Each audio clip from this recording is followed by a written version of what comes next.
টিকটকে এই এডিটিংটা সবচাইতে বেশি জনপ্রিয় ভিউজ হচ্ছে বলে আমার মনে হচ্ছে। সেজন্য আমার মনে হলো যে এই এডিটিংটা অনেকেই কিন্তু করতে চাচ্ছেন, কিন্তু অনেকেই করতে পারছেন না, যে কীভাবে করতে হয় সেটা অনেকেই বুঝতে পারছেন না। সেজন্য আমি এই এডিটিংটা আমি আপনাদেরকে দেখাচ্ছি, সেটা কীভাবে করবেন ঠিক সেটাই দেখাতে চলেছি। এখান থেকে আপনারা প্রথমে যেটা করবেন সেটা হচ্ছে যে টিকটকের সার্চ বারে এসে আপনাদেরকে টাইপ করতে হবে trending editing tutorial, trending editing tutorial.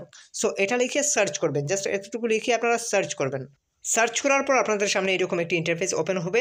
তারপর এখান থেকে এই ভিডিওটা দেখতে পাবেন, যে টাইপের এডিটিংটা করে দেখাচ্ছি সেই এডিটিংয়ের ভিডিওটা আপনারা দেখতেই পাচ্ছেন। সেখান থেকে এই যে মিউজিকের আইকন নিচে এখানে আপনাকে প্রেস করতে হবে। এখানে প্রেস করার পর আপনাদের সামনে এরকম একটি ইন্টারফেস ওপেন হবে। এখান থেকে আপনি চাইলে, আমি অবশ্য এই ভিডিওটাকে করব, সো এই ভিডিওতে আমি প্রেস করছি। এই ভিডিওতে প্রেস করার পর ক্যাপকাট লেখা রয়েছে দেখুন, এই ক্যাপকাটে আপনাদেরকে প্রেস করতে হবে। প্রেস করার সাথে সাথেই, ক্যাপকাটে প্রেস করার সাথে সাথেই কিন্তু আপনাকে এখানে প্রেস করতে হবে, ঠিক আছে। ইউজ টেমপ্লেট এখানে লেখা থাকতে আপনাকে প্রেস করতে হবে, ঠিক আছে। সো ইউজ টেমপ্লেট এটা কিন্তু খুব তাড়াতাড়ি চলে যায়, সেজন্য সঙ্গে সঙ্গে প্রেস করতে হবে। তারপর ইউজ টেমপ্লেটে আপনাকে প্রেস করতে হবে। প্রেস করার পর একটু নিচের দিকে স্ক্রল করবেন, একটু নিচের দিকে স্ক্রল করে আপনার যে কোনো একটা পিকচার দিয়ে দেবেন। আমি খুঁজতে খুঁজতে আমার তেমন কোনো ছবি পাই নাই।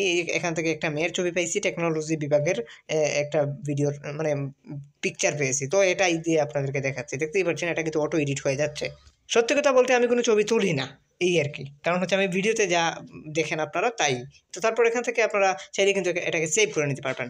এটা যদি সরাসরি টিকটকে এক্সপোর্ট করতে চান, সেক্ষেত্রে আপনি টিকটকে আপনি এক্সপোর্ট করে দিতে পারেন, অর্থাৎ টিকটকে এটা চলে যাবে বা এটা আপনার এক্সপোর্ট হয়ে যাবে, টিকটকের জন্য রেডি হয়ে যাবে। সো এটা টিকটকে অটোমেটিক্যালি আপলোড করে দিতে পারবেন আপনি, সঙ্গে সঙ্গে নেক্সটে প্রেস করা মাত্র আপলোড হয়ে যাবে। দেখুন আমার অলরেডি কিন্তু এক্সপোর্ট হয়ে গেছে। এখন আমি নেক্সটে প্রেস করা মাত্রই কিন্তু এটা টিকটকে পোস্ট হয়ে যাবে। যাই হোক, আপনারা আশা করি বুঝতে পেরেছেন এটা কীভাবে করতে হয়। যদি কারো কিছু বুঝতে অসুবিধা হয় অবশ্যই কমেন্ট সেকশনে কমেন্ট করবেন। সবাই ভালো থাকুন, সুস্থ থাকুন। আজকের মতো এই পর্যন্তই। Hit the subscribe button and press the bell icon. খোদা হাফেজ।